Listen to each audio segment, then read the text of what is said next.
오늘은 완성된 시온의 복, 완성된 시온의 복이라는 제목으로 말씀을 상고합니다. 시편 133편과 134편이 성전에 올라가는 노래라고 제목이 같은데 위에 부분은 다윗의 시라고 그랬는데 밑에는 또 다윗의 시라고 소개가 없어요. 그러나 학자들의 추정으로 볼 때는 이거는 이 쌍둥이와 같은 시로서 다윗의 시일 것으로 예측을 합니다. 그러나 다윗의 시든 아니든 하나님의 말씀에는 이 33편하고 133편, 134편이 이게 같은 주제예요. 그래서 133편에도 가장 중요한 단어가 3절에 헐몬의 이슬이 시온의 산들에 내림 같도다. 시온에게 지금 딱 중점이 있고 134편에도 여기 3절에 보면 천지를 지으신 여호와께서 시온에서 내게 복을 주실지어다 그랬거든요. 그러니까 이 짧은 세 절인데 그 중에 핵심 단어가 시온이에요. 둘 다. 결국은 이제 하나님이 시온을 완성하셔서 그곳에서 복을 주고 싶어 하시는 거예요. 133편의 3절에도 복을, 134편의 3절에도 복을. 결국은 시온에서 복 주겠다라고 하는 것이 이제 주제예요. 시온이 이제 완성됨으로 주시는 복이다 그 말입니다. 그래서 우리가 지금 이렇게 시편을 해오는 중에 시온에 대한 말씀이 이제 계속 나와서 그 중에 추려서 이제 하나님이 시온을 완성하려고 하신다 하는 하나님의 계획을 말했고, 그 계획을 순종해서 가고 있는 우리 성도들이 시온을 향해 순례하는 그런 영적 행복에 대해서 우리가 말씀을 나눴잖아요. 그럼 오늘은 이제 거기 도착해 보니까 하나님 완성하신 그 시온에 우리가 들어가서 보니까 하나님이 이런 복을 우리에게 주셨구나 라는 좀 찬양이거든요. 그러니까 이렇게 세 가지가 이어지고 있는 것을 발견할 수가 있어요. 그래서 오늘 본문에 이제 어떤 복인가 대단히 궁금합니다. 근데 우리가 알아야 되는 것은 하나님 우리에게 복을 주신다는 거거든요. 이 바라크라고 하는 단어는 말하자면 우리에게 필요한 것을 다 주시겠다는 거예요. 실제로 그냥 다 그것을 우리로 하여금 충분히 누리도록 하시겠다는 거예요. 그러면 사람이 누리는 복이 뭘까? 결국은 우리의 영과 혼과 몸이 하나님께로부터 복을 받는 겁니다. 천국에서 영도 완성되고 혼도 완성되고 몸도 완성되면 되는 거예요. 그렇지 않습니까? 나라고 하는 자신이 세 가지 요소로 주어져 있거든요. 영적인 존재고 정신적인 존재고 몸, 육체적인 존재예요. 근데 그 천국이 완성됐다 그러면 그곳에서 우리의 영도 완성되고 혼도 완성되고 몸도 완성될 거 아니에요. 그 복이 뭐냐를 여기서 말씀하고 있다 그 말이에요.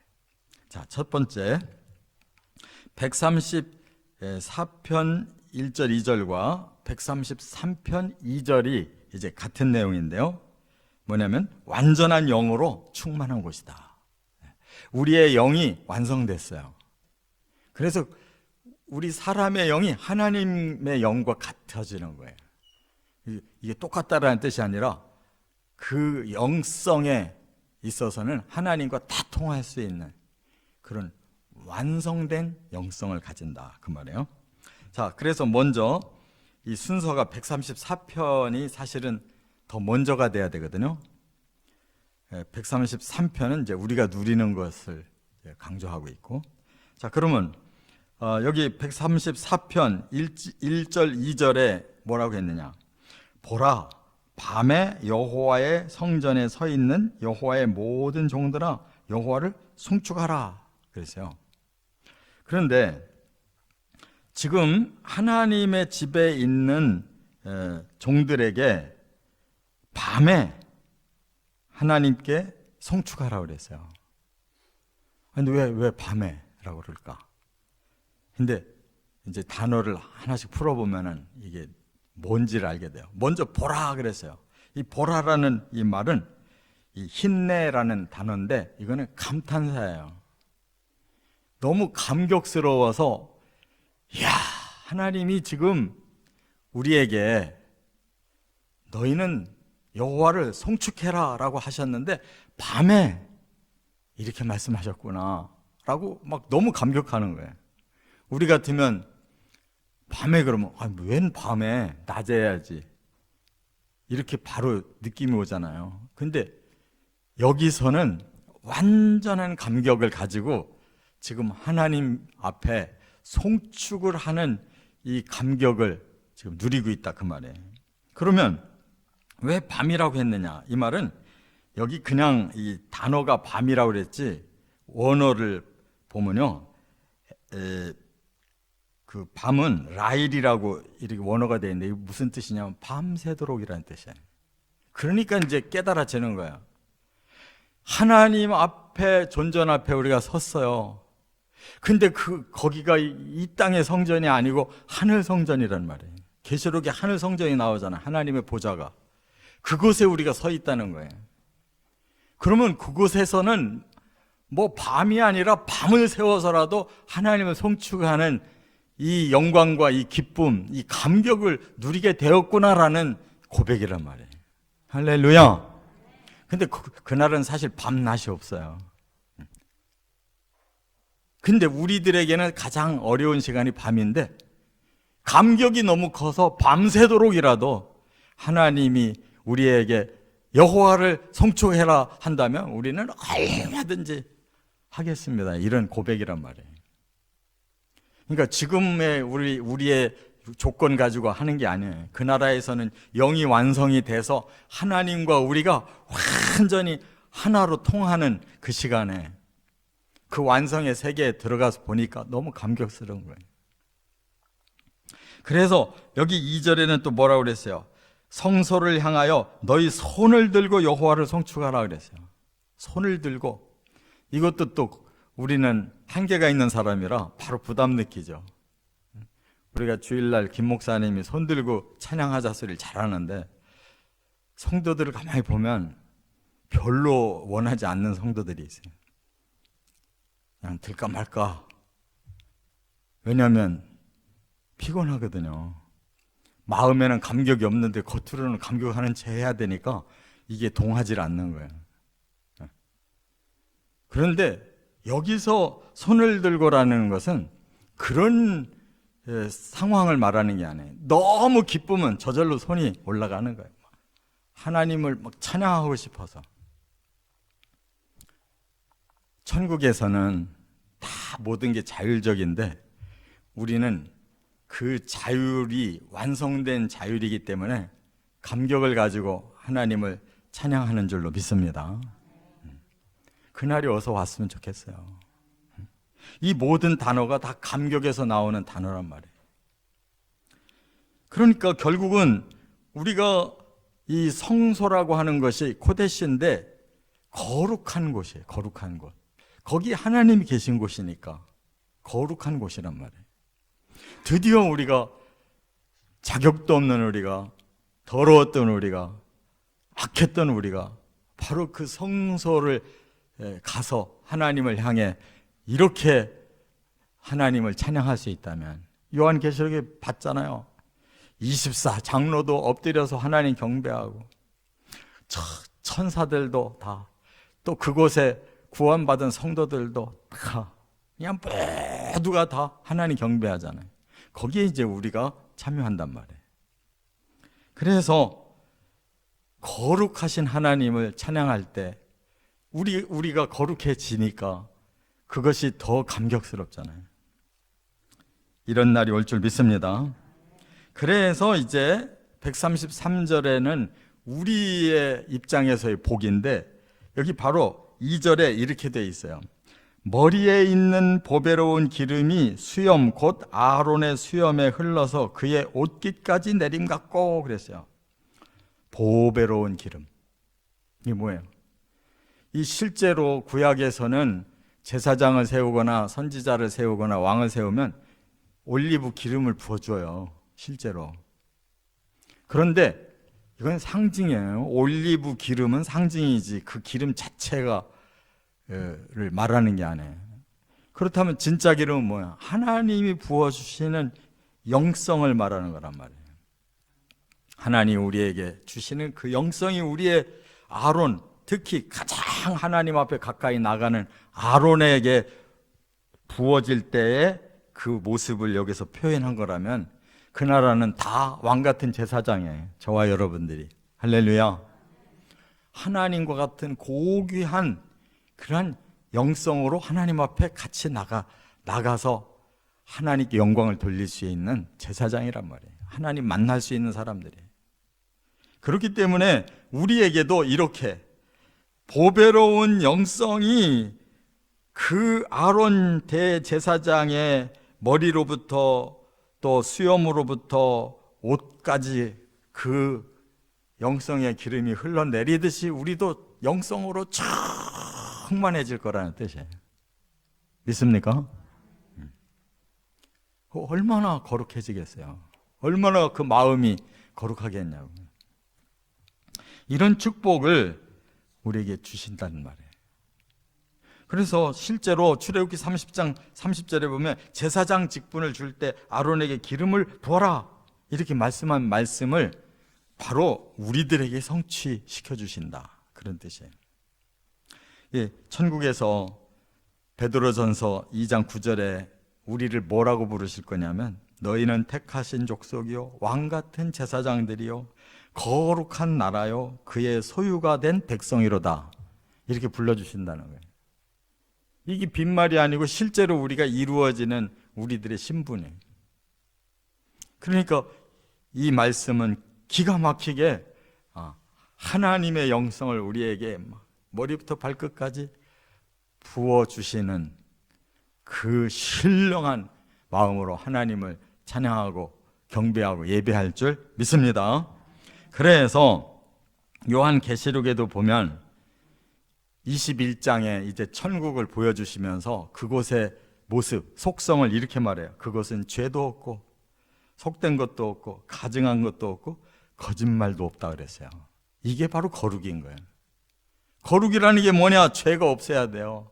저주가 없어야 되고 속된 거, 우리의 마음에 속된 생각이 없어요. 가증한 거 전혀 없어요. 거짓말 완전히 없어졌어요. 거룩함으로 충만한 것이. 로마서 14장 7절에 하나님의 나라는 먹고 마시는 것이 아니래요. 그런 차원이 아니고 오직 성령 안에 있는 의와 평강과 희락이라 그랬어요. 하나님의 영성이 우리에게 임해야 진정한 의, 진정한 평화, 진정한 기쁨이 우리 안에 충만하다, 그 말이에요. 이 거룩한 사람에게서 나오는 축복인 줄 믿습니다. 두 번째, 이제 133장의 1절에 보면 이제 두 번째 완전한 혼으로 충만한 곳이에요. 우리의 지정의가 완성되는 곳이란 말이에요. 그래서 여기 1절에 뭐라고 그랬냐면 보라, 형제가 연합하여 동거함이 어찌 그리 선하고 아름다운고. 우리는 다 천국에 가면 형제. 여기 뭐 자매 따로 얘기할 필요가 없어요. 남녀의 성이 필요 없는 곳에 그것은 모두 완전한 인격체가 돼서 뭐 이 땅같이 뭐 남자 여자 뭐 어른 아이 뭐 이런 거 뭐 따지고 이게 높낮이 따지고 그러잖아요. 차별을 하고. 그 나라는 다 똑같은 형제. 왜 형제가 돼야 되면 예수님이 장자야. 우리는 차자고.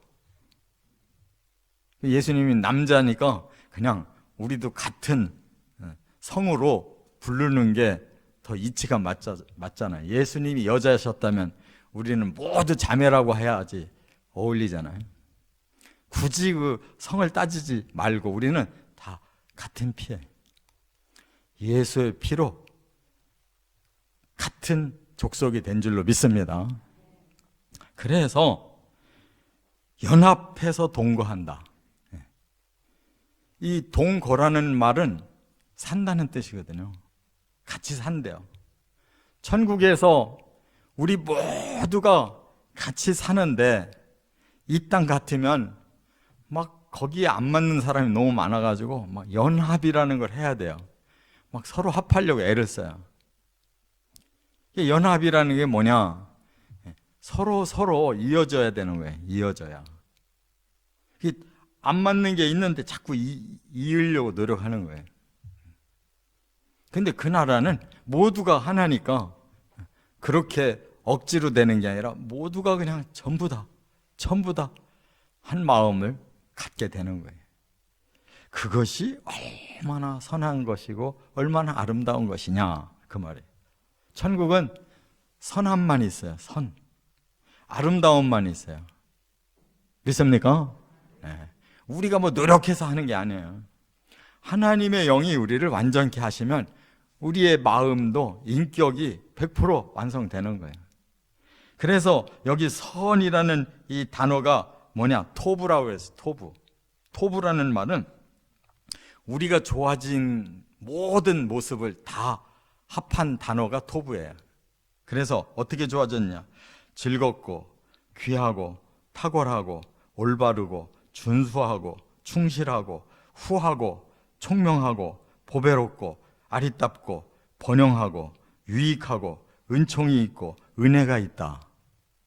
이런 뜻이에요. 성경 원어를 찾아보면 토부하면 이런 단어, 이런 뜻이 다 있다는 거예요. 그러니까 우리의 인격이 그렇게 완성됐기 때문에 막 서로가 그냥 너무 아름다운 관계, 좋은 관계를 갖는 거예요. 그리고 아름답다라고 한 이 단어가 나엠이라는 말이에요. 나엠. 이거는 우리는 보기 좋다라고 생각했는데 원어는 그런 게 아니에요. 우리의 마음이 즐겁다, 유쾌하다, 기쁘다, 사랑스럽다 이런 뜻이에요. 그러니까 인격이 쫙 갖춰지니까 그 마음이 이렇게 아주 즐겁고 기쁘고 좋을 수가 없다는 거예요. 여기가 바로 천국인 줄 믿습니다. 바로 그 나라 가려고 하는 거예요. 여기서 안 되는 거.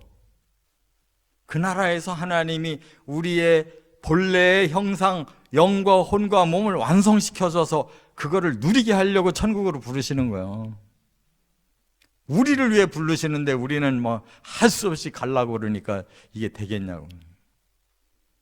길을 쓰고 가려고 해야지. 그래도 부족하지. 이 땅에서는 뭐 어디 좋은 집인데 뭐 싸게 준다고 그러면 막 서로 막 몇천 대 일 된다면서요. 겨우 그런 거 하나도 좋다 그러면 막 기가 막히게 사람들이 막 얻고 싶어 야단인데 왜 천국은 이렇게 좋다는데도 마음에 내키질 않냐고. 이 생각이 지금 삐뚤어지고 잘못되어 있기 때문에 그런 거예요. 올바른 영, 올바른 마음을 갖게 되면 틀림없이 천국을 가고 싶어 야단일 거예요. 세 번째, 134편의 3절, 133편의 3절을 보면 완전한 몸으로 충만한 것이 이제 몸도 완성되는 거예요. 그 나라는. 자, 먼저 134편 3절에 뭐라고 했느냐 같이 한번 읽어보죠. 다 같이. 천지를 지으신 여호와께서 시온에서 내게 복을 주실지어다 그랬어요. 이 말씀이 얼마나 기가 막힌 말씀이냐면 하나님이 천지를 지으셨어요. 그 다음에 시온 천국도 완성하셨어요. 그러면 처음 천지를 지으실 때 목적이 있었을 거 아니에요. 사람을 창세기에 보니까 어떻게 지으셨어요? 흙으로 사람의 몸을 지으셨잖아요. 그래서 아담 혼자는 외로워서 안 되겠어서 다시 갈비뼈 빼서 하와를 만들어서 붙여주셨잖아요. 그랬더니 아담이 감격을 했거든요. 네가 내 살이고 내 뼈와 똑같구나. 어쩌면 너는 나와 그렇게 동질이냐. 막 좋아 죽으려고 그랬잖아요. 그런데 하나님이 사탄의 꼬임이 없었다면 거기서 아담과 하와를 어떤 존재로 만들려고 했느냐 하면 그들이 영생과를 먹고 그들에게 선악을 컨트롤할 수 있는 완벽한 능력을 주시면 그들은 이 땅에서 번성해가지고 자자손손 수없이 많은 인류가 만들어지면 그대로 하늘로 올리셔서 천국 백성으로 완벽하게 끝을 내시려고 한 거예요. 그러면 얼마나 간단하고 좋았어요. 근데 그거를 아는 사탄은 생명과 먹기 전에 선악과부터 먹여가지고 뒤틀어 놨단 말이에요. 선악을 알았는데, 선악을 모르면 백치예요. 선악을 알아야 돼요. 아는데 컨트롤을 못하면 망난인 거예요. 컨트롤하면은 성숙한 사람이에요. 그래서 처음부터 하나님은 몸을 성숙하게 하고 그 인격을 성숙하게 하고 그 다음에 영성을 성숙하게 하면 완성되는 거란 말이에요. 그런데 이게 틀려버린 거예요. 그러니까 바로 그 마음에 성숙이 안 생기고 선악의 갈등으로 온갖 죄성이 생기니까 육체도 저주받았고 영도 막혀버려서 하나님과 끊어져 버렸고 이렇게 불행한 존재가 됐었단 말이에요. 그런데 이제는 천지를 창조하신 목적대로 하나님이 우리의 영혼부터 먼저 구원하시고 부활시켜서 우리의 몸까지도 구원시킨 다음에 그 나라에서 완성을 시키니까 우리의 몸이, 완성된 몸이 바로 복을 받게 됐다는 거예요. 할렐루야. 그래서 바로 134편에 천지를 지으신 하나님이 목적하신 대로 시온을 완성해서 우리에게 복을 주실 것이다 이렇게 말씀한 거란 말이에요. 그러면 그 나라에서 우리의 몸이, 완성된 몸이 거기서 복을 받고 사는 거예요. 이 복은 얼마나 엄청난 복이겠냐 이 말이에요. 자, 그러면 133편의 복이 뭔가를 한번 또 보면 알죠.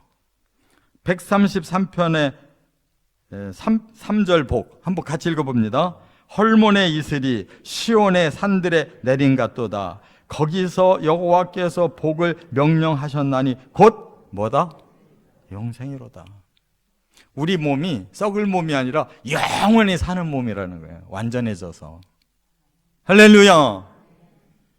이게 진짜 영혼 몸이 완성된 축복이라는 말이에요. 그래서 헐몬의 이슬이 시온의 산들에 내린 같다 이 말은 뭐냐면 헐몬이라는 말이 헬몬이라는 산 이름과 같은 거예요. 헬몬산이 높아요. 거기서부터 이슬이 내리고 거기서 물이 내려서 그 흘러내리는 곳마다 그냥 생명력이 충만하잖아요. 식물, 동물, 또 과실나무, 그거를 먹는 사람들도 얼마나 건강하겠어요. 그와 같이 우리 몸도 하나님이 내리시는 그 이슬과 같은 축복으로 우리 몸도 완전하게 하신다 이거예요. 계시록 21장, 22장에 봐요. 거기서 영생과를 먹고 완성되잖아요. 그 영생과의 이파리가 만국을 치료한다고 그랬잖아요. 사람이 치료돼야 만국도 치료가 되는 거지. 사람이 죄지니까 만국이 저주받았잖아요. 이래서 이 세상이 다 저주스러웠잖아요. 그런데 그 나라는 이 사람의 몸도 모든 물질 세계도 완전히 다 완성이 되니까 얼마나 복이 있겠냐고요. 헐몬산에 이슬이 내린 것 같은 그런 축복이 그 나라에서는 무진장하니까 우리의 몸이 영생까지 하는 거예요. 이 땅에서는 길게 수명만 늘리니까 얼마나 괴로워. 수명 늘릴 생각하지 마세요. 수명만 길게 늘려가지고 몸은 계속 아프고 치매는 오고 꼼짝도 못하고 계속 집에서 누워서 100살, 200살 살면 어떡할 거예요. 빨리 그 나라 가야지. 할렐루야. 진정으로 사모하시라고. 바로 이런 몸의 완성이 기다리고 있기 때문에. 그래서 여기 영생이라고 그랬는데 이거는 올람과 하야 두 단어가 합해진 거예요. 올람이라는 건 영원히, 하야라는 것은 생명. 영원한 생명이 우리에게 있다는 거예요. 몸도 영원히 생명, 우리 마음도 영원히 생명, 우리의 영도 영원히 생명. 이게 천국의 복이에요. 그래서 우리는 이것을 영광스럽게 누리게 될 것이다, 그 말이에요. 그래서 영생복락이라는 말을 쓰는 거예요. 믿습니까? 네. 이게 진짜로 믿어지면 오늘부터 태도가 달라져야 되는 거예요. 태도가 달라져야 돼. 훨씬 그 나라가 생각이 많이 나야 된단 말이에요. 잠깐 설교 듣는 요 20분만 그 생각나고 나가서 다 잊어버리면 무슨 소용이 있어요? 연세가 많은 분들은 더 많이 생각을 해야 돼. 갈 날이 가까우니까. 더 생각을 그 나라로 집중하시기 바랍니다. 우리가 뭐 나이대로 가는 거 아니잖아요. 언제 갈지 몰라요. 한순간에 쓰러져서 가면 복이야. 안 그래요? 고통 안 받고 한순간에 이 정도 살았으면 한순간에 갈 수 있으면 그게 축복이야. 정말 그렇게 되기를 소원해요. 저는 강대상에서 이렇게 열이 팍 나가지고 쓰러졌으면 좋겠어요. 여기서 가야 가장 큰 축복이에요. 여러분들은 좀 놀랄지 모르지만 저는 그 순간이 축복이에요. 진정으로 하나님의 나라를 믿으시고 사모하시고 그 나라에서 우리 모두 영생을 누리시기를 주의 이름으로 축원합니다.